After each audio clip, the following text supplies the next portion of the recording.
Today I'm going to show you how to make my favorite butter crust, Pâte Brisée.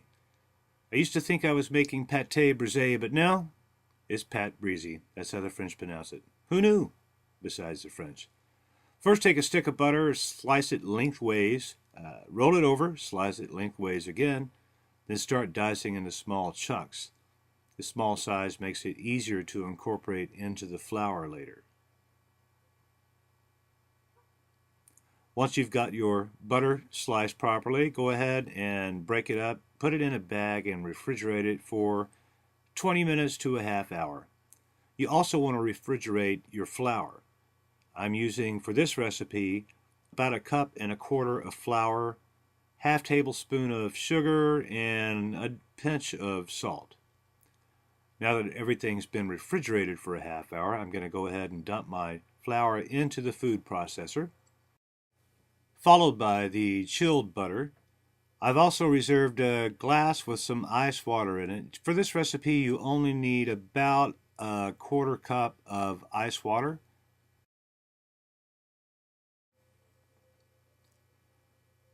Next, we're going to go ahead and get the lid on the food processor before we add the water to it. And then we're just going to pulse it a few times. The reason we're pulsing instead of blending continuously is we want the dough to have a nice gravelly texture to it, and we don't want to overwork the dough. This is what we're going for right here. A nice gravelly look to it. Gonna go ahead and pulse it one more time here and put in a splash of water. Again, you're only using 1/4 cup of ice water.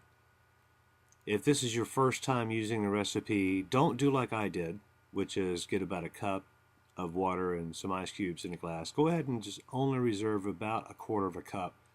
If you need to get more later, you can, but this way it'll keep you from putting too much into the dough and making it too wet. When you're pulsing this, just keep your eye on it, add a few splashes of water at a time, and you're just going to have to go by your look and feel. As you can see, the dough is starting to clump together, and that's what it looks like when you're ready to roll it out. So go ahead and flour your work surface. Divide the dough in half. If you want to be really exact about it and you have a kitchen scale, you can weigh each piece, but I just kind of eyeballed mine and going to roll it into little balls first, and then I'm going to shape them into hockey pucks. This is going to make it easier to roll out the dough later and maintain that round shape that I'm going for.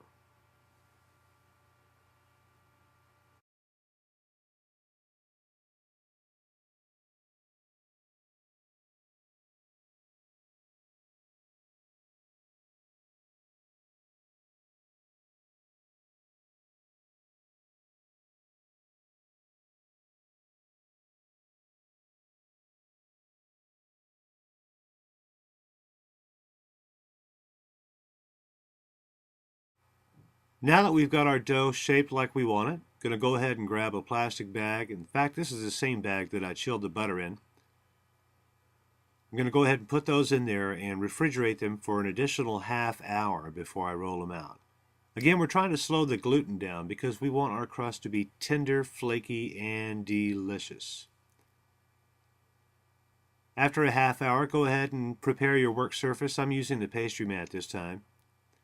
And I kind of got in a hurry when I was making this video and forgot to moisten the surface before I put the pastry mat down. So you'll see in a minute here why that's important.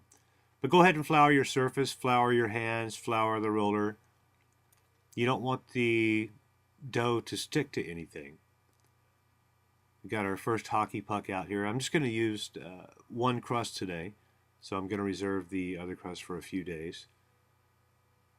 And go ahead and mix the flour in there after I've rolled the side.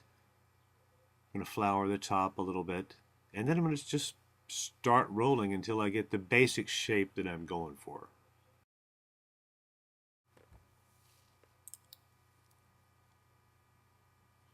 As you can see here, the pastry mat is already starting to slide around a little bit. Really wish I'd moistened that surface first, but that's all right. Here we go. This is a pretty easy dough to work with, especially if your surface isn't moving like it is in my case. But you'll see, it's very easy to work with, very tender, very flaky, very delicious.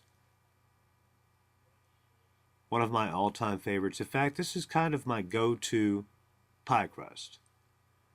I've never liked the idea of using lard or even vegetable shortening for that matter. I like the all butter crust. I've almost got it to the correct size here, and then I'm just going to drape it over the roller and place it onto the pie pan.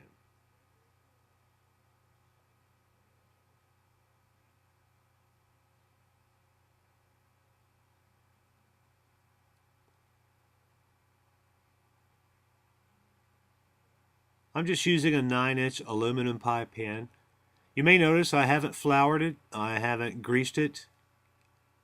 The thing that I like about using the Pâte Brisée is that because it is an all butter crust, when you cook it, the butter melts and kind of greases the pan for you. So it's kind of a no fuss, no muss crust here.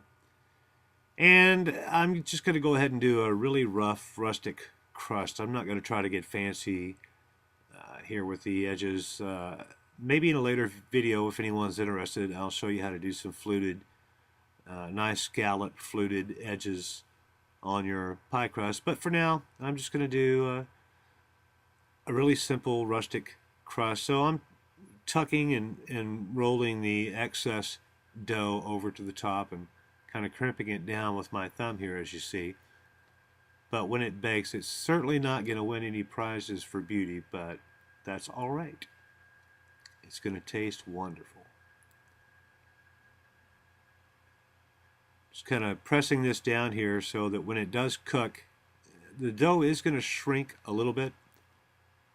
And I'm just trying to get everything as uniform as I possibly can. And then next you want to go ahead and dock the bottom of the crust. And by docking the bottom, simply you're just taking your fingertips and pressing it down in there, just trying to prevent it from bubbling up as well as you can.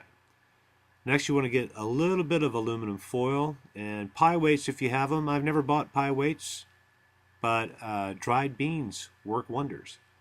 So I'm just going to pour some dried beans in here, and that's going to keep the bottom of the crust from bubbling up. That's going to be enough weight to hold that down while I'm doing the blind baking. 350 degrees for about 15 minutes, and there you go, Pâte Brisée.